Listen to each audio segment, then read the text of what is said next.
성전이 되어 가고 너희도 성령 안에서 하나님이 거하실 처소가 되기 위하여 그리스도 예수 안에서 함께 지어져 가느니라. 아멘. 자, 우리가 오늘 설교를 시작하면서 한번 이걸 인사를 해봤으면 좋겠는데요. 자, 옆에 친구 한번 얼굴 바라봅시다. 바라보고 이렇게 한번 해볼게요. 이야, 야, 비꼬지 말고, 비꼬지 말고, 야, 해볼게요. 네, 감사해요. 자, 우리가 여름 이야기 이제 마지막 날인데 마지막으로 우리가 나눌 주제는 바로 이겁니다. 폴리데오 글로리아. 자, 폴리데오 글로리아. 자, 이걸 나눌 건데 혹시 이 뜻 알고 있는 친구 있어요? 오, 거의 비슷해요. 지금 거의 비슷해. 홀로 영광 받으소서랑 거의 비슷해요. 자, 뭘까요? 강이야. 뭐? 오직 성령 안에서? 잘못 알고 있는 것 같은데? 아니야. 데오가 뭘까? 이거 여러분 아는 단어야. 이거 여러분 아는 단어일걸? 자, 이거 라틴어인데 여러분 알아요. 비슷한 단어가 제우스가 있어요. 제우스가 있어. 신. 맞아요. 그거 뭘까? 그거야. 오직 하나님께 영광을. 자, 라틴어로 신을 데우스라고 하거든요. 그게 이거예요. 데오. 그러니까 오직 하나님께 영광을 이 라틴어인데 이 오직 하나님께 영광을 이게 이거예요. 자, 우리가 오늘 이 주제를 가지고 에베소서 2장 20절부터 22절 말씀을 나누고자 해요. 자, 일단 이 주제를 나누기 전에 에베소서가 어떤 책인지 알아야겠죠. 자, 에베소서가 어떤 장르일까요? 애가 생기는? 두종아, 우리 수준을. 자, 에베소서 어떤 책일까요? 예언서? 항로가 편지? 누가 편지래? 은지가 편지래? 맞아요, 편지예요. 에베소서는 편지인데 이걸 어디에서 알 수 있냐? 에베소서 1장 1절은 이렇게 말해요. 하나님의 뜻으로 말미암아 그리스도 예수의 사도된 바울은 에베소에 있는 성도들과 그리스도 예수 안에 있는 신실한 자들에게 편지하노니, 바로 여기서 편지한다라고 이야기를 해요. 그러니까 에베소서가 바울이 에베소에 있는 사람들하고 그리스도 예수 안에 있는 사람들에게 보낸 편지예요. 자, 그러면 왜 바울은 편지를 썼을까요? 왜 바울은 편지를 썼을까요? 감옥에 있어서? 자, 우리가 편지 쓰는 이유를 한번 생각을 해볼게요. 자, 여러분 언제 편지 써요? 거의 쓰진 않지만 언제 편지 써요? 쓰면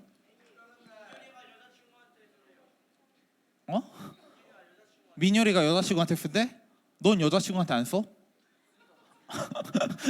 미안해. 자, 우리가 언제 쓰냐면 아까 생일 나왔는데 특별한 날 있어요. 예를 들어 부모님께 감사할 때, 어버이날 때 편지 쓰죠?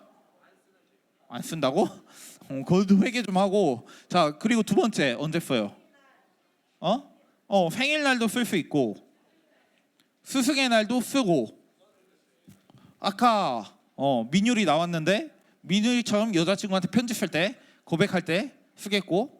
제가 그 다른 교회 있을 때 누구였지? 재윤이 닮은 한 친구가 있었어요. 재윤이가 어디 있는지 모르겠는데 재윤이 닮은, 진짜 재윤이랑 체형도 비슷하고 키도 비슷한 친구가 있었는데 그 친구가 어느 날 교회 서랍장에 편지를 하나 꽂은 거예요. 그리고 다른 애한테 가서 야, 너한테 준 편지가 있던데 한 거예요. 지 별명 써놓고 그렇게 고백을 한 적이 있어요. 그때부터 교회 분위기가 참 어색해졌는데 그럴 때 우리가 편지를 쓰죠. 그리고 마지막 어떨 때 편지 쓸까요? 잘못했을 때 뭐 깜지 쓰는 거? 그렇게 쓸 수도 있겠고.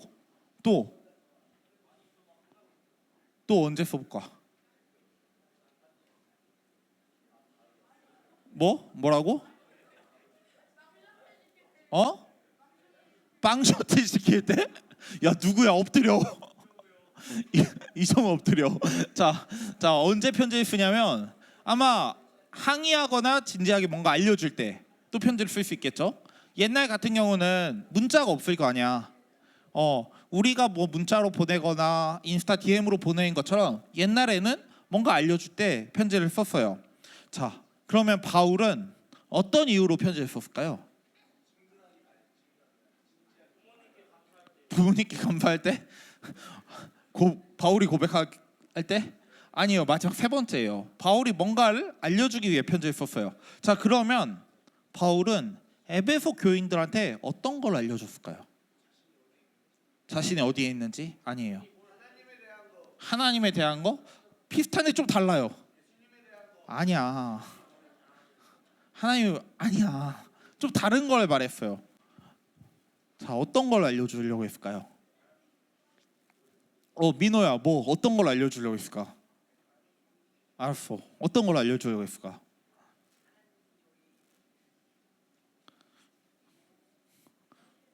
저희를 사랑한다고? 아니요, 좀 달라요. 어떤 걸 하냐면 바로 교회가 뭔지 알려주기 위해서 썼어요. 바울이 교회가 어떤 건지 알려주기 위해 편지를 썼어요.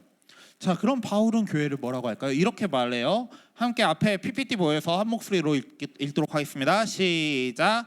교회는 그의 몸이니 만물 안에서 만물을 충만하게 하시는 이의 충만함이니라. 아멘. 바울이 먼저 교회는 예수님의 몸이라고 말을 해요. 그리고 교회가 예수님의 몸이기에 어떻다고 하냐면 만물 안에서 만물을 충만하게 하시는 이의 충만합니다라고 해요. 이게 좀 말이 어려운데 바로 예수님께서 이 세상을 충만하게 하고 복을 주시기 때문에 교회도 이 세상 안에서 충만하게 하는 역할을 한다라는 거예요. 자, 그러면 생각해 볼게요. 여러분, 교회가 만물을 충만하게 해요? 한편으로는 맞는 것 같아요. 자, 왜냐하면 제가 문화체육관광부라고 있어요. 그 국가의 기관 중에 거기서 종교 통계를 내거든요. 자, 제가 검색을 했는데 사회복지 시설들이 있대요. 그 종교 안에 불교는 152개, 천주교는 97개, 원불교는 14개, 기타 종교 7개. 교회 몇 개일까요? 있어요. 원불교 그 불교 비슷한 신종교 계통에 있어요. 자, 개신교 몇 개일까요? 기타에 들어가요. 자, 개신교 몇 개일까요? 650개? 너무 믿음이 좋은데? 800개 그 정도는 안 돼. 400개? 30? 30 누구야? 30? 오케이, 30개. 30개일 수 있어. 아니, 비슷하잖아. 숫자 비슷하게 가야지. 350개? 500이 너무 찍지 말고. 553개? 아니야, 다운이야. 너무 높아. 500은 153개보단 153개 불교보다 한 개 더 많다. 자, 이거 다 합치면 한 529개 정도가 나오거든요. 그럼 기독교가 몇 개냐면 259개예요. 한 49%. 전체 종교 다 통틀어서 사회복지 시설이 있는 그 교회에서 사회복지 시설을 운영하는 게 259개예요. 그러니까 다른 종교 다 합쳐서 거의 한 50% 가까이 되는 거죠. 자, 그러면 또 이것도 있어요. 교정시설이라고 있거든요. 범죄자들 생기면 잘 케어를 해서 다시 사회에 적응할 수 있도록 하는 거. 다른 종교들 이렇게 다른 종교들은 한 개, 세 개, 한 개인데 교회만 12개예요. 거의 압도적으로 우리가 맞는 거죠. 어떻게 보면은 교회가 세상에 되게 많은 거래요. 뭔가 사회를 뭔가 충만하게 하고 있어요. 뭔가 사회 복지적으로도 그렇고 범죄자들을 잘 교육을 해서 사회에 잘 적응할 수 있도록 하는데도 분명히 뭔가 역할을 하고 있어요. 근데 분명히 교회는 뭔가 국가기관에서 손길이 닿지 않는 곳에 이렇게 돕고 있는 것 같아요. 근데 한편으로 우리가 교회가 만물을 충만하게 하는가 할 때 아까 아니오라고 한 친구가 있었는데 잘 모르겠는데? 라고 말할 수도 있는 것 같아요. 왜냐하면 최근 나온 통계인데 교회를 신뢰하세요라고 했을 때 별로 신뢰하지 않는다가 74%예요. 나 교회 신뢰가 21%예요. 근데 한번 생각을 해봐요. 이 이 통계하고 아까 사회복지시설하고 비교했을 때 뭔가 너무 차이가 나지 않나요? 뭔가 교회가 세상을 위해서 뭔가 되게 많은 걸 하는데 뭔가 열심히 하는데 정작 통계는 너무 다른 거예요. 뭔가 우리가 열심히 하는데 세상은 잘 알아주지 않는 것 같은 느낌이 들고 뭔가 열심히 하는데 헛수고하는 느낌도 들게 해요. 예. 그러면 왜 사회봉사는 최고고 신뢰도는 최악일까요? 저는 이 원인이 우리가 교회답지 않기 때문이라고 생각을 해요. 우리가 교회인데 교회답지 않기 때문이라고 생각해요. 우리가 교회답지 않기 때문에 세상 속에서 아무리 열심히 섬기고 만물을 충만하게 해도 그것을 세상이 알아주지 않는 거예요. 그래서 오늘 우리가 교회에 대해서 먼저 한번 생각을 해볼 필요가 있는 것 같아요. 왜냐하면 우리가 교회답지 않기 때문에 우리가 아무리 열심히 섬겨도 세상은 하나님께 영광을 돌리지 못하게 되는 일이 일어나게 되는 것 같아요. 그리고 우리가 교회다워질 때 바로 하나님께 영광을 돌릴 수 있다라고 생각을 해요. 그렇다면 바울은 교회에 대해서 어떻게 이야기할까요? 오늘 말씀에서 이렇게 이야기합니다. 한번 앞에 말씀 보면서 한 번 더 읽도록 하겠습니다. 시작. 너희는 사도들과 선지자들의 터 위에 세우심을 입은 자라. 그리스도 예수께서 친히 모퉁이 돌이 되셨느니라. 아멘. 자, 이 말을 쉽게 말하면 우리가 사도들과 선지자들의 터 위에 세워졌대요. 자, 쉽게 말하면 바로 우리가 사도들이 알려준 거 그리고 선지자들이 알려준 거, 그러니까 성경 말씀 위에서 터가 세워졌다라는 거예요. 그리고 예수님을 믿는 믿음 위에서 세워졌다라는 거예요. 그러니까 이 말을 다르게 하면 예수님 위에서 우리는 모두 동일한 존재라는 거예요. 예를 들어서 자, 얼굴이 강아지상이 있겠죠? 얼굴이 좀 개같이 생길 수도 있는데 강아지상이 있겠고, 나라고 자, 얼굴이 고양이상이 있겠고, 고양이상이 있겠고, 또 얼굴이 말같이 생긴 사람도 있겠고, 소같이 생긴 사람도 있겠죠. 두정아 뭐라고? 얼굴이 소같이 생긴 사람도 있고요, 말같이 생긴 사람도 있고, 개같이 생긴 사람도 있고, 고양이처럼 생긴 사람도 있어요. 왜 거기에 꽂혀? 그런 사람이 있어요. 근데 이 외모에 상관없이 다 동일하다는 거예요. 다 예수님 안에서 예수님 믿는 사람이면 다 한 가족이라는 거예요. 우리 모두 똑같이 하나님의 사랑을 받기 때문이에요. 그런데 이 말은 되게 단순한데 사실 쉽지 않아요. 이 말 자체가. 왜냐하면 우리는 사람을 외모를 보고 뭔가 평가하려고 판단하기 때문이에요. 사람의 외모를 보고 평가하고 판단하기 때문이에요. 누군가가 내 눈에 보기에 마음에 안 드는 점이 있으면 누군가의 외모를 보고 그 사람을 신뢰하거나 신뢰하지 않고 막 합니다. 누군가 우리가 봤을 때 약간 찌질해 보이면 괜히 피하고 싶기도 하고, 누군가 딱 괜히 뭔가 행동이 마음에 안 들면 괜히 차별하고 괜히 이렇게 나한테서 멀리 떨어지게 해요. 그러다 보니까 교회 내에서도 이런 일이 벌어진 거예요. 우리가 우리 옆에 있는 친구들을 서로 용납하지 못하는 거예요. 때로는 외모 때문에, 때로는 성격 때문에, 때로는 뭔가 나와 마음에 안 든다 해서 차별하는 거예요. 알겠지 희원아? 알겠지 지호야? 차별하는 거예요. 그러다 보니까 교회가 교회답지 않게 된 거예요. 우리가 예수님 안에서 한 가족이다라는 생각으로 내가 내 옆에 친구들을 받아들여 줄 수 있어야 되는데 그러지 못하게 되는 게 우리인 것 같아요. 사실 우리 모두는 예수님 안에서 동일한 존재예요. 우리 모두는 예수님 안에서 한 가족이에요. 그렇게 예수님께서 우리를 불러주셨고 하나님께서 우리를 불러주셨어요. 그러다 보니까 우리가 하나님 안에서 한 마음이 되었으면 좋겠어요.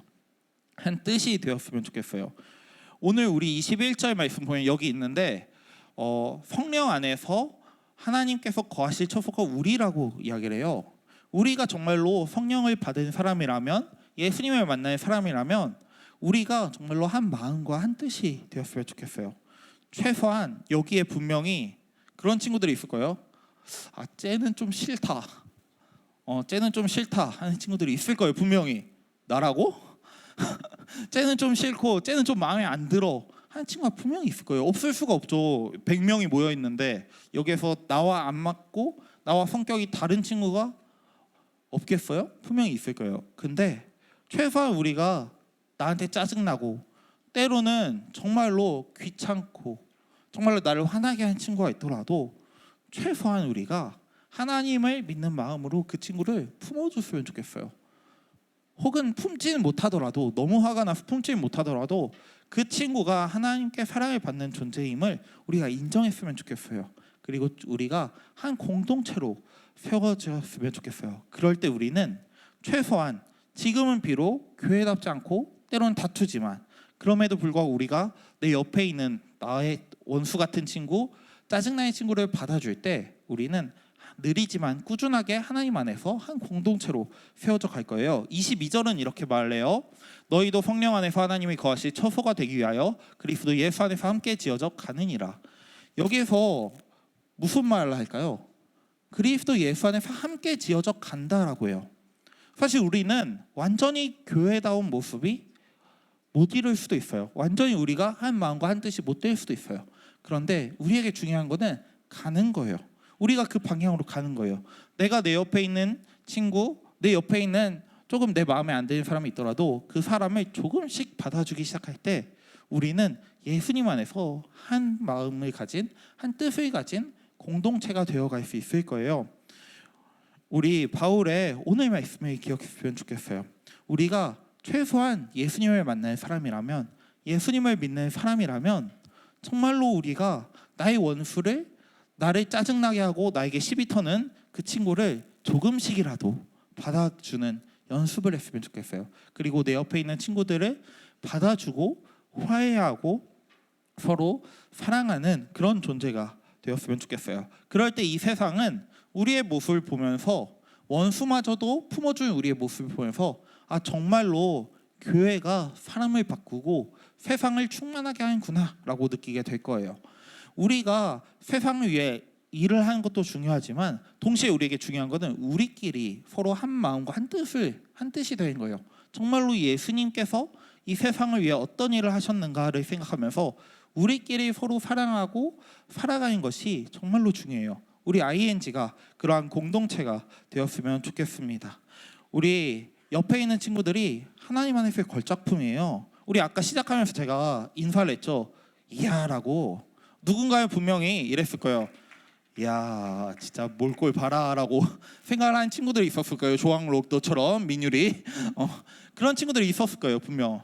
근데 그 말이 여러분 안에서 진심으로 나왔으면 좋겠어요. 옆에 있는 친구들의 얼굴 보면서 야, 진짜 하나님이 창조한 존재구나, 진짜 하나님이 너를 만드셨구나, 너를 사랑하신구나 라고 서로 인정하고 그 마음을 가지게 되는 여러분들이 되면 좋을 것 같습니다. 우리 ING가 학교에서나 학원에서나 가정에서나 언제 어디서나 하나님의 사랑을 품고 원수를 사랑하고 우리 옆에 있는 친구들을 정말로 아껴주는 우리 공동체가 되길 간절히 바랍니다. 이 시간 잠시 기도하겠습니다. 사랑의 하나님 아버지, 우리가 주님 안에서 한 공동체로 세워져 가기를 원합니다. 주님 안에서 한 마음과 한 뜻을 가지며 주님 안에서 서로 사랑하는 공동체로 자라가길 바랍니다.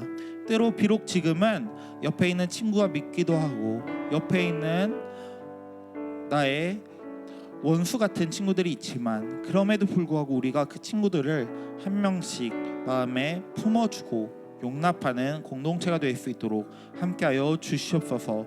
주님만 의지하고 주님만 바라보는 우리 ING가 될 수 있도록, 주님 안에서 한 마음과 한 뜻이 되는 ING가 될 수 있도록 우리의 마음을 변화시켜 주시옵소서. 예수님의 이름으로 기도드립니다.